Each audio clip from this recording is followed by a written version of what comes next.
Hey folks, Aestus here with another Pillars of Eternity Deadfire companion build. In this video, I will be outlining how I typically build Xoti as a single class priest.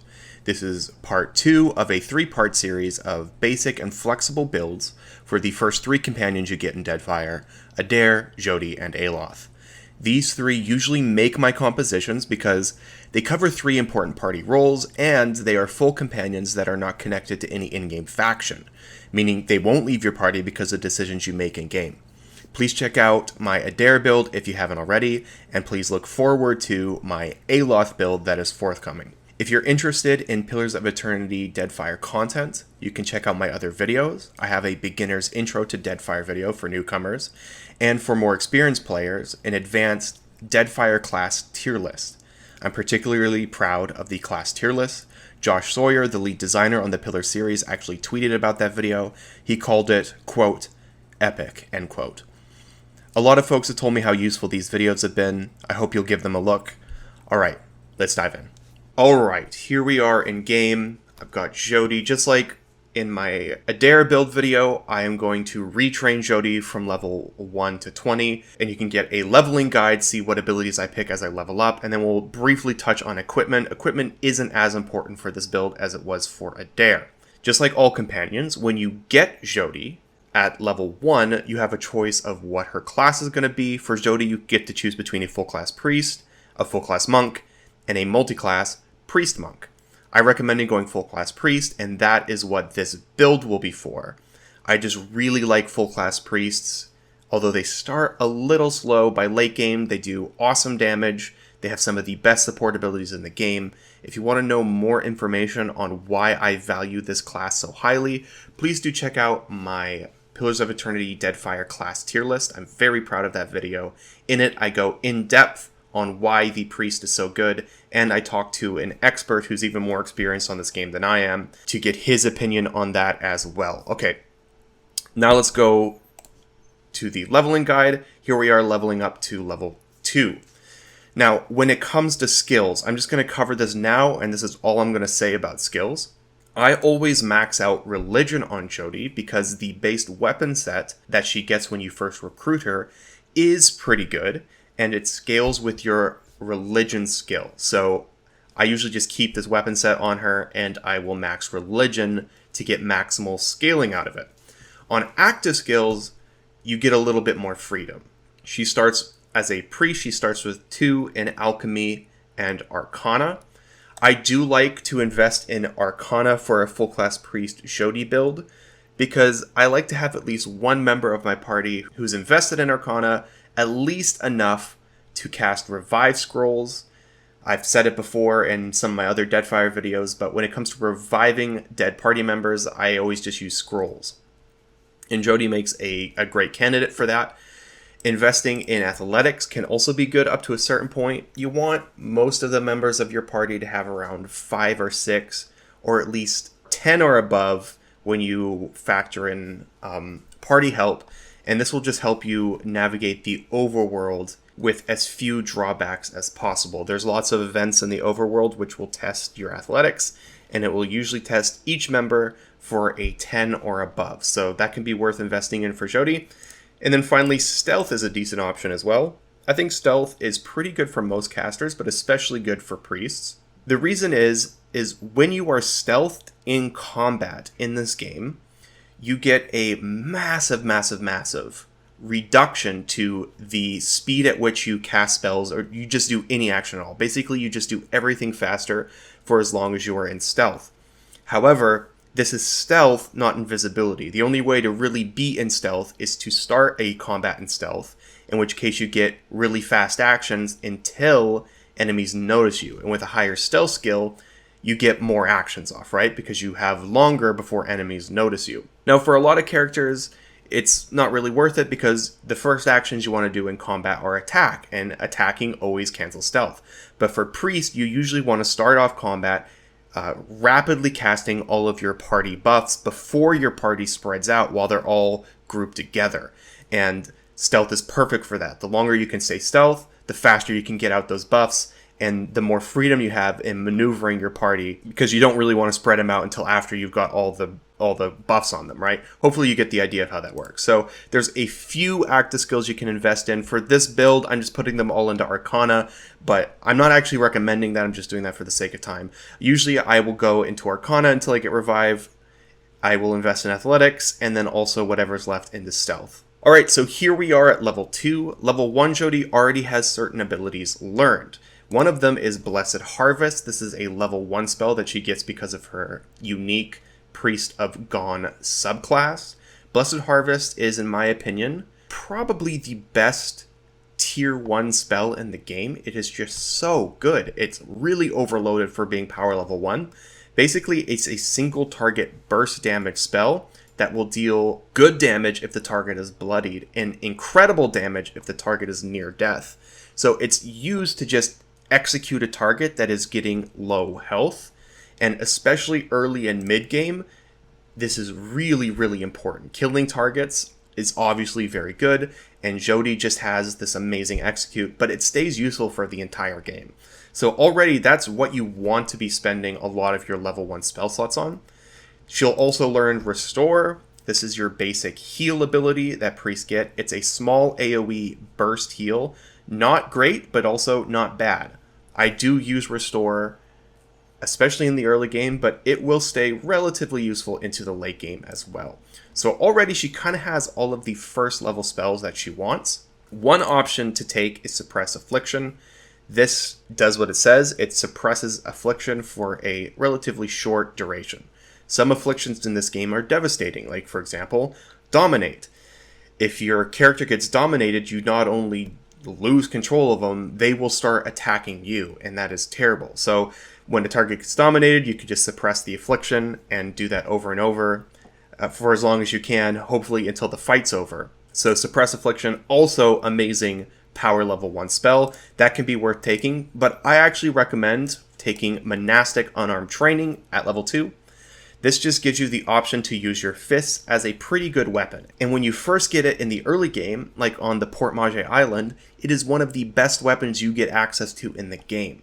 So taking Monastic Unarmed Training at level 2 actually turns Xoti into a decent damage dealer in Port Mage Island.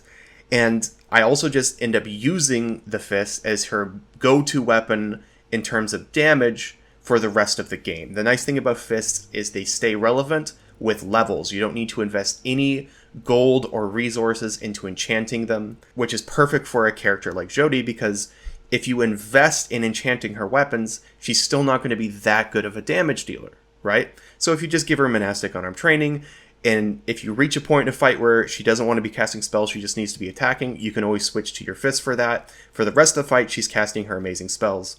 So I take Monastic Unarmed Training at level 2. If we move on to level 3 now. Alright, at level 3 we get access to our power level 2 abilities, and as a free bonus spell, we are going to get Withdraw with our subclass. This is probably the best power level 2 cleric spell in the game, so it's awesome that we're getting it just for free. When you cast this on a party member, they will be invisible, untargetable, and stunned for base 20 seconds. Basically, this takes them out of the fight. Enemies can attack them, but they also can't do anything. And during that time, they will get a passive, pretty powerful passive heal over time. So for the duration that they're out of the fight, they're going to heal up to full health, so that when they rejoin the fight, they're now full health. This is like a preemptive revive. You want to hit this just before somebody dies so that you don't have to revive them. They're going to come back into the fight later if the fight isn't already over at that point. But it's just a way to keep people from dying so that they don't accumulate the pretty debilitating injuries that you get on death in combat. Even if you play your very best, you can still make mistakes, and characters can be facing death, and you just use Withdraw to save them in that situation. So we have Withdraw, but that's a very reactive spell. We would like something else as well to do with our spell slot at this level, and you have a few options. The first of them is Prayer for the Body. When you cast this on a target, they will gain +5 Constitution for base 60 seconds. base 60 seconds basically means the entire fight. Of course, plus 5 constitution is going to increase your health, and it's also going to increase your fortitude defense by 10. I like this quite a bit. It just helps that tank a little bit more in the early game, and even into the late game. The constitution afflictions can be very painful. Having prayer for body to just cancel them can absolutely save an encounter. So I am actually going to recommend taking prayer for the body at this level. That is what I do, but I have experimented with other options and they are also good. Iconic projection is very interesting. When you cast this in a straight line, this will heal allies for a pretty low amount and also damage enemies for, again, a pretty low amount, but of frost damage, or rather freeze damage. Getting some freeze damage is good, but this is not high enough freeze damage that we can really rely on this as a damaging strategy. But still, the fact that it's healing for some and damaging for some means you're getting quite a bit of a health swing. Iconic projection can be pretty good. And then finally, there's Pillar of Faith. This is a great spell. You cast this on an enemy, single target, and they're going to take quite a bit of crush damage, targeting reflex. Also, enemies in the AoE are interrupted, accuracy versus fortitude. Basically, I use this as a way to deal single target damage. Remember, you get 2 casts of this in a fight, and if you're not expecting to cast withdraw, you can just spam Pillar of Faith to get out some DPS on your cleric. It could be pretty good for that, decent single target. Eventually, you do want to take this, so you could either take it now or later. I'm going to recommend taking Prayer for the body, and then for a passive, we're going to take Weapon and Shield style. Shields are, of course, probably the best stat stick that a character can have that is a caster. Although you don't want the heavier and heavier shields because they will debuff your accuracy, and it's actually pretty important to casters that they keep a high accuracy. However, there are bucklers. Bucklers they give you armor class with no reduction to your accuracy, and they work with Weapon and Shield style. And Xoti starts with a pretty good magical buckler in her weapon set, so Weapon and Shield style is a natural fit for her. Moving on now to level 4. Alright, so now we get to pick another second level spell. I recommend taking Pillar of Faith for the reasons we already talked about. For your weapon proficiencies, I always take Club at level 4. The Club Bewildering Blows modal will lower your damage, which isn't that important for us, with the added effect of debuffing enemy will by, I believe it's minus 25, and that's amazing for us. Debuffing will is a very important strategy in this game, because some of the most potent spells in the game target will, and some of the cleric spells, they're really potent ones target will. So having Bewildering Blows as an option on your cleric is a good use for their auto attacks, because they're probably not going to deal that much damage with their auto attacks anyways. Alright, moving on now to level 5. Here at level 5, we unlock our power level 3 spells and passives. At this level, I'm going to take 2 spells. The first is Dire Blessing, one of the better group buffs that the clerics get access to. When you cast this, all allies in an AoE gain the Aware inspiration for a base 30 seconds. That is a long time. Aware is an amazing inspiration. It's going to improve your perception by 5. That will give you a plus 5 to accuracy and a plus 10 to your reflex defense. It will also turn 50% of your grazes into hits. It's easy to overlook how debilitating grazes are in this game, especially if you're moving from playing a lot of Pillars of Eternity 1. In Pillars of Eternity 1, grazes aren't a big deal, so it's not that important to avoid them. In this game, grazes are a huge deal. When you graze a target, the duration of your debuffs on enemies goes way down, your damage goes way down. Everybody, literally every build wants to avoid them, and Dire Blessing gets Aware on every single party member, and it's really easy to overlook how extremely good this is. I hate playing without Dire Blessing, it's just that good to me, so we're going to take it as soon as we can now at level 5. Then for our second spell, I want to take Divine Mark. This is a single target damaging spell. It does pretty good single target burn damage, and will also subtract deflection for 10 seconds, accuracy versus will, good for burning down high hit point targets and bosses. Moving on now to level 6. Here is what I call a dead level. If you watch my Adair build video, you know what these are. Sometimes you're at a point where there isn't a great candidate for what you use your leveling ability points on, and you're kind of just waiting until you hit that next power level threshold. So whenever you're in these situations, it's really up to you. We could take Suppress Affliction at this level. Again, Suppress Affliction's probably not that important in the early game, but it becomes pretty important later in the game as a kind of reactive way to counter enemy afflictions. Or you could take one of these passives like Combat Focus, Bear's Fortitude, Snake's Reflexes, Bull's Will. You get the idea. Really, any of these options are good choices. It's up to you. I'm going to recommend Combat Focus. This will give us concentration at the start of every combat. Using an ability point just to get one concentration per encounter isn't very good, but I will say it's difficult for clerics to get concentration quickly at the beginning of a fight when they want to cast all of their group buffs.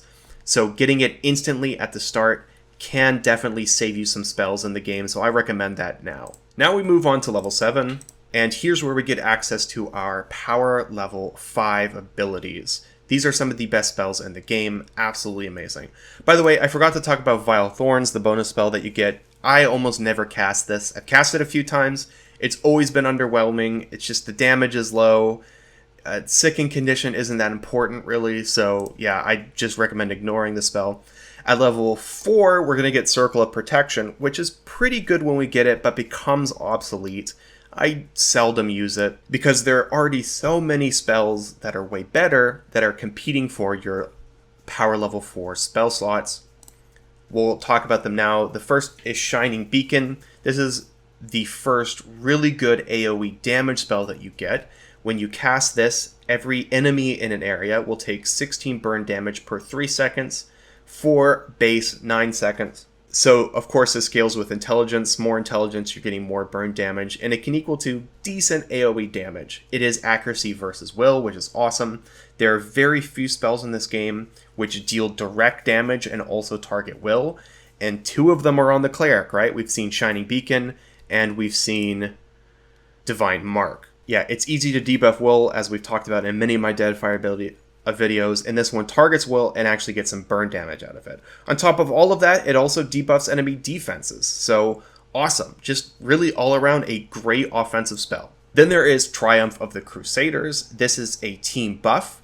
When you cast this, all allies in a pretty small AoE, but big enough that at the beginning of a fight you can get everyone in this, will get the Strong Inspiration for a base 60 seconds. Again, base 60 seconds means you can pretty much count on this for the entire fight. Strong is great. It's a tier 1 might inspiration, giving you plus 5 might, which is going to improve your damage by 15%, your healing by 15%, and your fortitude defense by 10. It's also going to cancel might afflictions, and those are horrible on pretty much everybody who wants to deal damage. You really, really want to cancel those. So yeah, an AoE strong buff, awesome. As a bonus for, again, base 60 seconds, whenever one of you kills an enemy, you will get a big burst of heal. It's plus 80 health restored base, but it's going to scale with your might, including the might that you get from the strong condition. It's going to scale with anything else that improves healing. It's going to scale with power level. I think you'll find it's very easy to get this up to the mid 100s of healing. And in the mid game, whenever you get access to Triumph of the Crusaders, you could have a target at 1 hit point, kill an enemy, and all of a sudden they're back at full health. And you can do really, really cool things with this. And just in general, it's a lot of healing, right? Because this is healing that scales with the amount of enemies that you are fighting. So especially in mob fights, a lot of healing in a fight. I really like Triumph of the Crusaders. I hate playing without it. But sometimes it's worth playing without it because it competes with another spell at this level, Devotions of the Faithful. Devotions of the Faithful is also an AoE buff that buffs might, plus 4 might instead of plus 5, but that's not actually that important of a difference. It's not, the 1 extra might isn't anything to write home about. It's going to improve your accuracy by plus 10 in its base 30 seconds. On top of all of that, there is an AoE, which will reduce enemy might and accuracy by the same amounts, and it targets will. The thing is it's difficult with the small area of effect to get everyone in your party and also all enemies in the AoE. I find I usually get my entire party and just, 1, 2, maybe 3 enemies in the foe AoE. Still, especially to accuracy, the boost to your party accuracy and the corresponding debuff to enemy accuracy can really make or break a fight. The thing is that since both of these buff your might and they do not stack with each other, I usually like to pick one or the other, and you really can't choose a wrong option here. They're both awesome. How I usually make this decision will depend on my team composition. The plus 10 to accuracy is really, really good, probably better than the healing that you get for Triumph of the Crusaders, if most of the members on your party don't have active boost to their accuracy. Because this is a boost to your accuracy that is in the active tree, and those don't stack with others of the same kind. So if you have a team composition where a lot of the members of your party are already getting accuracy boosts in the active part of their trees, you're probably better off going Triumph of the Crusaders. If they don't have that, you're better off going Devotions of the Faithful. It's actually more complicated than that, but hopefully that gives you the idea. You just kind of make a judgment call based off of team composition. For this build, we're going to take Shining Beacon and Triumph of the Crusaders. And we're moving on now to level 8. At this level, I take Scion of the Flame. This is a passive which increases the penetration of your fire attacks. As you've probably already noticed, we have 2 keyworded fire abilities, Divine Mark, Shining Beacon. Getting that extra penetration on them can be really important. We're also going to get even more fire spells as we progress, so I take Scion of the Flame at this level. For your level 8 weapon proficiency, just take whatever you think is useful or interesting, maybe Mace for us. And that takes us to level 9 now. At level 9, we unlock power level 5 spells. We automatically get Wicked Briars for free. I never use this, I don't think it's that good.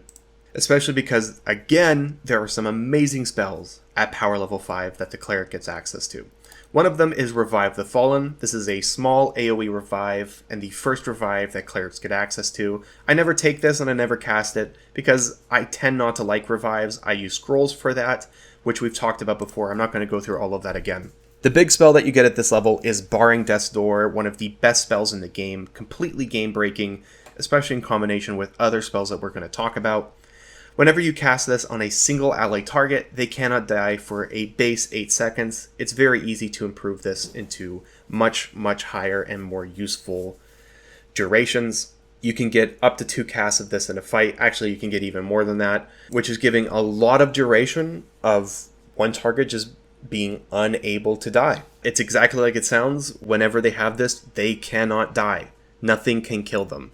And having that peace of mind to be able to cast this on someone who's near death, and for a while, you just don't have to worry about them anymore, is amazing. It also synergizes really, really well with certain strategies in the game, like abilities that trigger when you're low health, like the Death Godlike. Humans get bonuses when they're low health. The Street Fighter Rogue gets amazing bonuses when they're low health. You can just cast Barring Death's Door, reap all of those rewards from their low health triggering effects without the worry that they might die soon. So super fun spell, absolutely amazing. This is really what puts Cleric into that S tier among classes, so you want to get that as soon as possible at this level.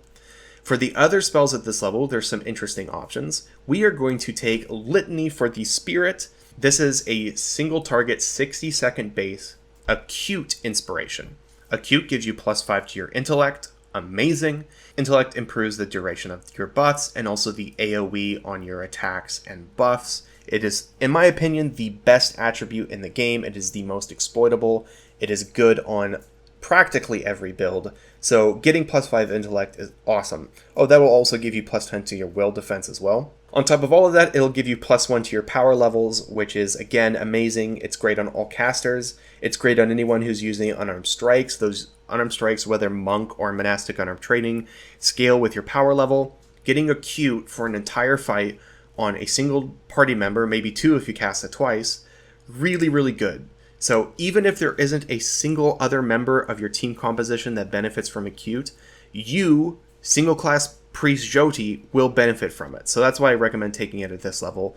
Although Champion's Boon deserves a look. This is another awesome single target buff. It will give the Resolute Inspiration, that's +5 Resolve and Concentration every 6 seconds. The Tenacious Inspiration, that's +5 Might and +2 Penetration. Even though you're already getting that bonus to Might from, Triumph of the Crusaders, the +2 to your Penetration is really, really good, especially on casters. It's hard to get your penetration up on casters. And I hear people all the time talking about how their casters aren't dealing any damage, and what's almost always the problem is they're ignoring penetration, and you just cannot do that. So getting Tenacious, single target, for 30 seconds on a caster can be really, really important. It can be really, really important on a lot of builds, not just casters. And then it also gives +3 enemies engaged. On some builds, this is very strong. You can look at my Adair build video if you want to see a build that really utilizes engagement slots effectively. Champion's Boon can be better than Litany for the Spirit if you have a member of your party that'll benefit a lot from it. However, for us, we're going Litany of the Spirit because it's always useful. At the very least, we can cast it on ourselves. Alright, next up, level 10. At level 10, we've got kind of another dead level here, although I'd probably recommend going rapid casting. I think that's your best choice. This is a passive which increases our action speed while we're casting spells, which is what we want to be doing all the time, pretty much every fight. So we're going to take that at level 10. Moving on to level 11 now. At level 11, we unlock power level 6 abilities. We will get Minor Intercession. I never cast this, so I recommend pretty much just ignoring it. There aren't a lot of spells to choose from at this level, but they're all pretty good. The first one we want to take absolutely is Salvation of Time. This increases the duration of all beneficial effects for all allies in an AoE. This is just so amazing. I mean, plus 10 seconds to all buffs. Amazing. And then the fact that you can combine this with Barring Death's Door, one of the best buffs in the game. I mean, you get the idea. Your spells just never wear out. In most fights, I'm using all of my level 6 spell slots, just casting Salvation of Time twice, right? So we're going to take that at this level. But we'll also take Pillar of Holy Fire here. It is a fire keyword ability, so it is benefiting from the extra penetration from Scion of the Flame. It is a small AoE damage, but very high damage, base 65 to 78 burn that targets reflex. Very solid damage dealing spell for this level, and that's our level 11. Moving on to level 12 now. We kind of got a dead level. We're just going to pick a passive, or you can go back and take Suppress Affliction here. Actually, no, it's not what I'm going to recommend. I've changed my mind. We're going to take Spell Shaping at this level. Spell Shaping basically gives you a modal for your spells, which you can control with your scroll wheel on your mouse. There are 3 states to choose from. You can either boost the AoE of your AoE spells. When you boost it, it comes at a penalty to power level. For some spells, that's crippling, but for other spells, like a lot of buffs, lowering power level is really just lowering duration. But the duration on cleric spells are already so high base that you can just increase the AoE, get more party members in it, and the duration is long enough anyways, so Spell Shaping is good for that. Or you can lower the AoE and increase the power level by 1, and on certain damaging spells that you are attacking a single target like a boss, that extra +1 power level can be very important and improves a lot of things, including just accuracy. So Spell Shaping is what we're going to take at level 12. For your level 12 proficiency, it doesn't matter at this point. Maybe Wand, that can be pretty good. Alright, level 13 now. We've unlocked power level 7 abilities. Again, lots to choose from. You get Wall of Thorns. Again, I never cast this. There's so many amazing spells to talk about at power level 7 for clerics. The first we're going to touch on is Minor Avatar. This is a very, very potent personal buff, which is rare for a cleric, right? Because most of their buffs affect the entire party, not just themselves. When you cast this, you, the cleric, will get every single inspiration, tier 1 inspiration, that there is, all 6 of them, right? So this is increasing every attribute you have by +5. That's really, really good, especially defensively. I think a lot of people overlook the defensive benefits of this. I mean, for one, you have at least one layer of defense against every single kind of affliction in the game. Amazing. Also, each attribute, every +1 to an attribute, is a +2 to a corresponding defense, right? So for might and constitution, that's fortitude. For dexterity and perception, that is reflex. And for resolve and intellect, that is will. So when you're getting a +5 to every attribute, you're actually getting a +20 to every defense, and that's stacking. Well, that is every defense but your deflection defense. You will get a +5 to your deflection from the +5 to resolve that you get from steadfast. Anyways, you get the idea. It is a stackable +20 to your 3 defenses that aren't deflection. It's a +5 deflection. And then it's everything else on top of that, right? You know, plus 15% damage, plus 15% action speed, a bonus to your hit points, a +5 to your accuracy from insightful, smart, amazing, just all around really, really good, especially defensively. On top of all those defensive bonuses, you're getting +4 max health for 30 seconds. Great, we won't say no to that. And then you're getting +20% damage with weapons. Not that important for us. We're almost never using weapons to deal damage in this build, but we won't say no to +20%, right? I mean, cool. Anyways, all around, just really strong minor avatar. It makes us a defensive juggernaut, especially when you're combining it with other defensive abilities. We're going to take that at this level. And then the other one we're going to take is Cleansing Flame. This is a single target ability that will jump to other enemies, but I usually think of it as pretty much a single target. It's a fire spell that deals burn damage. It's benefiting from the extra penetration from Scion of the Flame, and it deals quite a bit of burn damage over time. I think of this as like a lesser version of Disintegrate that Ciphers get, which we've talked about in some of my other videos. It's just really high single target damage, great against bosses, and it has the added benefit of subtracting from their duration of beneficial effects. Really strong. So those are the spells we're going to take at this level. Level 14 now. So this is kind of a dead level. You can take any of the things we've talked about for dead levels. At this level, we get the Empower abilities. I usually use my Empower points in very long slog fights just to return resources. So I seldom empower actual spells with the Cleric. It's up to you though. Let's try taking Improve Critical. This will improve our crit damage on both weapon attacks and with spells. So that'll just increase our damage, which is, you know, good. Alright, here we are, level 15. Sadly, another dead level. I'm going to recommend taking Farcasting here. This will improve the range of our spells, which for priests can be quite good. The range of their spells is often low for some reason, and you can lose damage because of that. So we'll take Farcasting.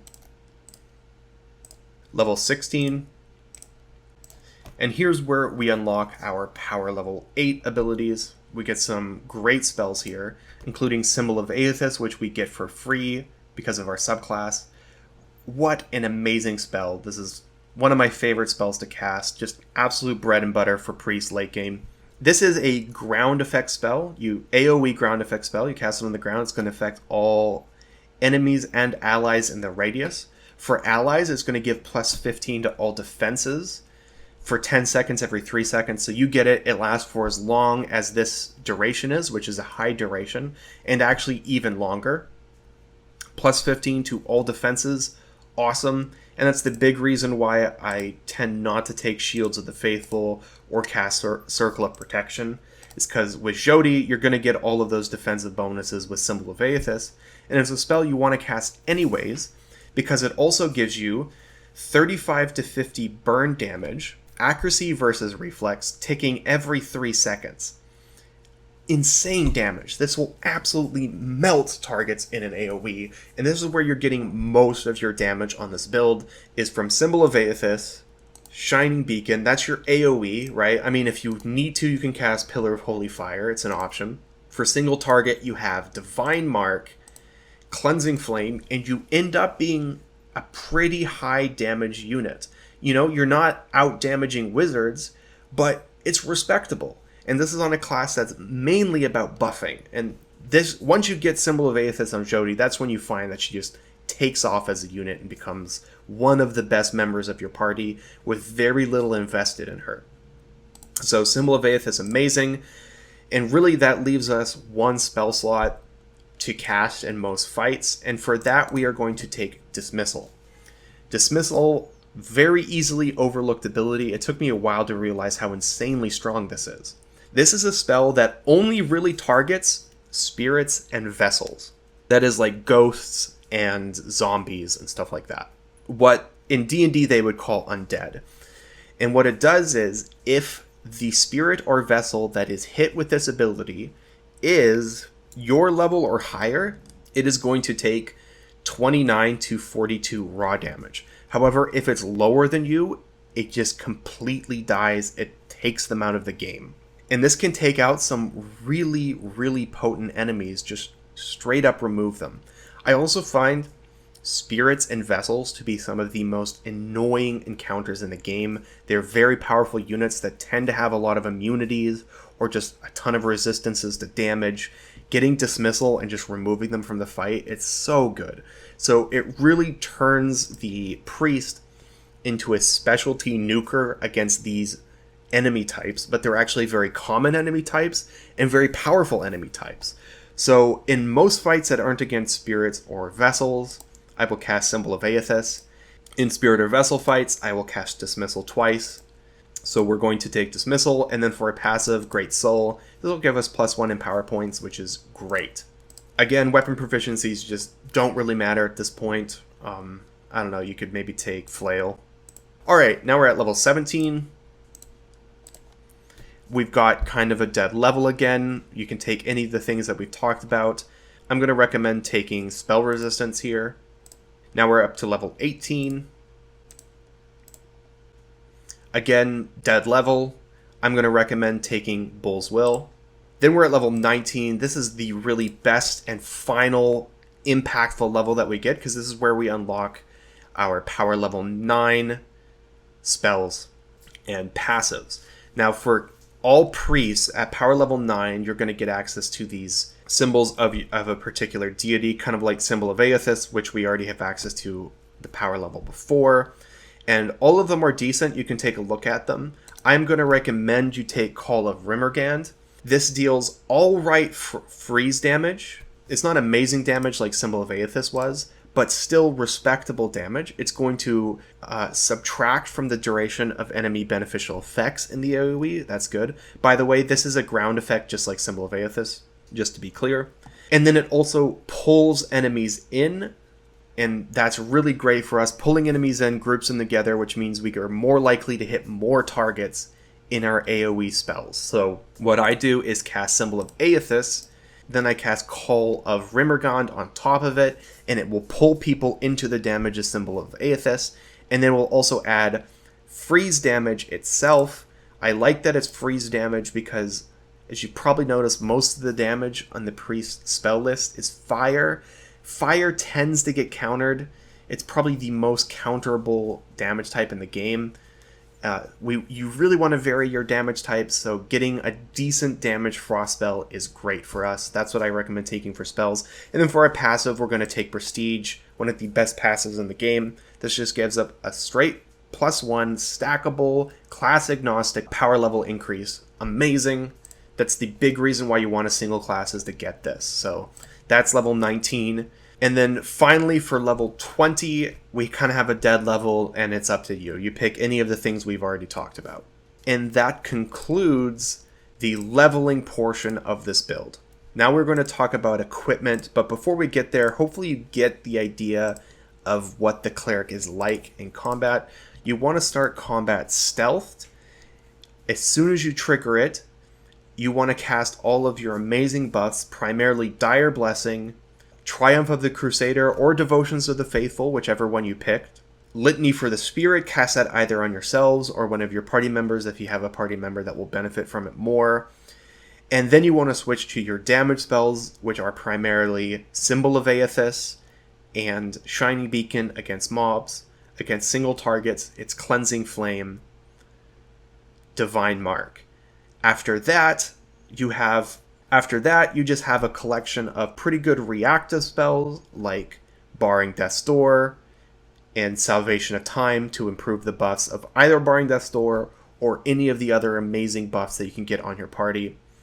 Now, if we turn to the equipment portion of this build now, equipment isn't as important for clerics as I find it is for a lot of other builds. I find that my clerics tend to get a lot of the hand-me-downs, which is fine. You know, when you're a class that doesn't need a lot of investment and is still extremely useful, that's a positive, not a negative. There are still some specific items that I do want for my clerics. For example, Footprints of Ahutaka. You can get this from an overworld interaction in the kind of northeast part of the map. There's an island up there. This will give you +2 dexterity, which is awesome, increase your healing, and give you more casts of your second level pre-spells. Ring of Focus Flame will give you +10 accuracy to fire keyworded attacks. Clerics are great for this because we've already seen all of their amazing high damage fire keyworded abilities. This ring will really, really increase your damage. Eloise's Locket. I mean, this isn't a must, but it's giving you a +10 accuracy specifically to spirits, which would, on a class that gets dismissal, which could potentially just insta-kill in a big AoE, like every spirit on the map, that can be really strong. So you get the idea, you're looking for stuff like that. For your armor set, I often go Kabbalist Gambison and take the Arcane Extension plus 10% beneficial effect duration, because clerics just get a lot of buffs because they're casting a lot of buffs. And this will also increase the duration of Minor Avatar. When you're just getting a lot of buffs, increasing the beneficial effect duration, amazing. Then for weapon sets, I will have 2 weapon sets on my cleric. One of them is just your fists. And you can see I'm doing pretty alright damage, just with no investment at all. That's what I primarily use as my damage option. But when I'm casting spells, I will have Xoti's base weapon set. We can look at those now. Xoti starts with a special sickle, which counts as a hatchet. It's the only sickle in the game, so they just count it as a hatchet for its weapon type. Unlike hatchets, though, this will deal slash and pierce damage, so favorite damage type is a big improvement. If we look at its enchants, it gets this Urgent Harvest ability, which is what I usually go. When you are near a slain enemy, you will get a +5 to your action speed for 10 seconds. Of course, that's increasing with our intelligence. With Arcane Extension, you get the idea. It'll also increase with your religion skill. +15 action speed is quite good. This will just make us do everything a little quicker. Targets will be dying around us all the time, so Xoti just acts faster, improves with your religion, awesome. So that's a great stat stick for her.